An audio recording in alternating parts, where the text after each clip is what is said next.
Hello மக்களே! இன்னைக்கு இந்த வீடியோ ஸ்பான்சர் பண்ணுறது genreviews.online. அதாவது genreviews.online சைட்டை போய் மேலும் விவரங்களுக்கு நீங்கள் தொடர்பு கொண்டு தெரிஞ்சுக்கோங்க. ஓகே, வீடியோக்குள்ளே போவோம். இன்றைக்கி நம்ம பார்க்கக்கூடிய டாப்பிக்கு ஆக்டர் ரஜினிகாந்தை பற்றி தான் பார்க்க போகிறோம். தமிழ் சினிமாவின் நடிகர். வாங்க போவோம். ரஜினிகாந்த் இவர் ஒரு இந்திய திரைப்பட நடிகர் ஆவார். இவர் பெரும்பான்மையாக தமிழ் திரைப்படங்களில் நடிப்பவர்.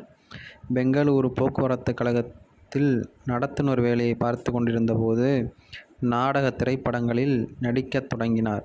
1973ஆம் ஆண்டில் சென்னை திரைப்படக் கல்லூரியில் சேர்ந்தார். அங்கு நடிப்பிற்கான பட்டயம் பெற்றார். இவரின் முதல் திரைப்படம் அபூர்வ ராகங்கள். இதனை கைலாசம் பாலச்சந்தர் இயக்கினார். இந்த படம் உட்பட இவரின் தொடக்க காலத்தில் எதிராளி கதாபாத்திரங்களில் நடித்தார். இவருடைய நேயர்கள் இவரை தலைவர் என்றும் சூப்பர் ஸ்டார் என்றும் அழைக்கின்றனர். தனிப்பட்ட வாழ்க்கை. ரஜினிகாந்த் டிசம்பர் 12, 1950ஆம் ஆண்டு பெங்களூர், மைசூரு, இந்தியாவில் பிறந்தார். ராமோஜி ராவ் காயக்வாடுக்கும் ராமாபாய்க்கும் 4வது குழந்தையாக பிறந்தார். இவர் மராத்தியர் குடும்பத்தை சார்ந்தவராவார். இவரின் தந்தை காவலராக பணிபுரிந்தார். தாய் குடும்பத் தலைவியாக இருந்தார். இவரின் இயற்பெயர் சிவாஜிராவ். மராட்டிய பேரரசின் சிவாஜி மீது கொண்ட பற்றினால் இப்பெயர் இவருக்கு வைக்கப்பட்டது. வீட்டில் மராத்தியும் வெளியில் கன்னடமும் பேசி வளர்ந்தார். இவருக்கு சத்ய நாராயண ராவ், நாகேஸ்வர ராவ் என்னும் 2 மூத்த சகோதரர்களும் அசுவ பாலுபாய் என்னும் மூத்த சகோதரியும் உள்ளனர். 1956ஆம் ஆண்டில் தனது தந்தையின் பணி நிறைவிற்கு பின் இவரது குடும்பம் பெங்களூர் சென்று அனுமானந்தா நகரில் வீடு கட்டி குடியேறினர். 9 வயதாக இருக்கும் போது தனது தாயை இழந்தார். பெங்களூருவில் உள்ள ஆசாரிய பாடசாலை மற்றும் விவேகானந்த பாலக சங்கம் ஆகியவற்றில் கல்வி கற்றார். படித்து முடித்தவுடன் பெங்களூரில் பேருந்து நடத்துனராக பணியாற்றினார். இந்த காலகட்டத்தில் பல மேடை நாடகங்களில் பங்கு கொண்டு ரஜினிகாந்தின் மனதில் நடிக்கும் ஆவல் வளர்ந்தது. ரஜினிகாந்த் ஆன்மீகத்தை பின்பற்றுபவர். இவர் தியானமும் செய்யக்கூடியவர். இவர் எப்போதாவது இமயமலைக்கு யாத்திரை செல்கிறார்.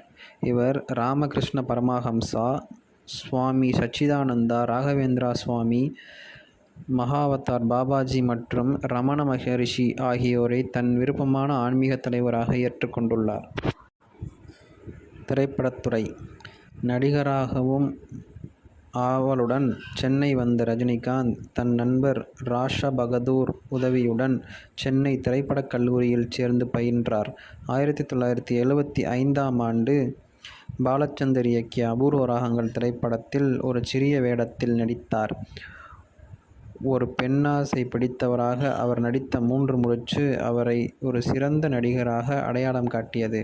அதன் பிறகு 16 வயதினிலே காயத்ரி போன்ற படங்களில் வில்லனாக நடித்தார். பின்னர் புவனா, ஒரு கேள்விக்குறி, முள்ளும் மலரும், 6லிருந்து 60 வரை போன்ற திரைப்படங்களில் நல்லவனாக நடிக்கத் தொடங்கினார். பில்லா, போக்கிரி ராஜா, முரட்டுக்காலை போன்ற திரைப்படங்கள் அவரை ஒரு அதிரடி நாயகனாக ஆக்கியது. தில்லுமுள்ளு திரைப்படத்தின் மூலம் தான் ஒரு நல்ல நகைச்சுவை நடிகர் என்பதை ரஜினிகாந்த் நிரூபித்தார். ரஜினிகாந்த் நடித்த திரைப்படங்களில் மிக வித்தியாசமான அவருடைய 100வது படமான ஸ்ரீ ராகவேந்திரா திரைப்படம் இந்து சமய புனிதரான ஸ்ரீ ராகவேந்திர சுவாமிகள் என்ற மகானின் வாழ்க்கையை பற்றியது. 1980களில் ரஜினிகாந்த் நடித்து வெளிவந்த வேலைக்காரன், மனிதன், தர்மத்தின் தலைவன் போன்ற பொழுதுபோக்கு அம்சங்கள் நிறைந்ததாக இருந்தது. 1990களில் இவர் நாயகனாக நடித்த அண்ணாமலை, பாட்ஷா, படையப்பா போன்ற திரைப்படங்கள் மாபெரும் வெற்றி பெற்றன.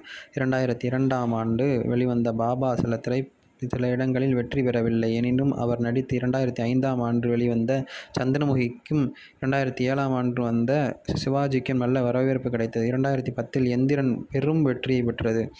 ரஜினிகாந்தின் படங்கள் அதிரடியும் நகைச்சுவை நிறைந்து பொழுதுபோக்கு திரைப்படங்களாக உள்ளன. குழந்தைகள் முதல் பெரியவர்களை ரசித்து பார்ப்பதற்காக உண்டு. தமிழ் மொழியிலும் தெலுங்கு, இந்தி, கன்னடம், மலையாளம், வங்காள மொழி, ஆங்கிலம் ஆகிய மொழிகளிலும் 160 திரைப்படங்களில் ரஜினிகாந்த் நடித்துள்ளார். இதுவே இவரது திரைப்பட வரலாறு. நன்றி, வணக்கம்.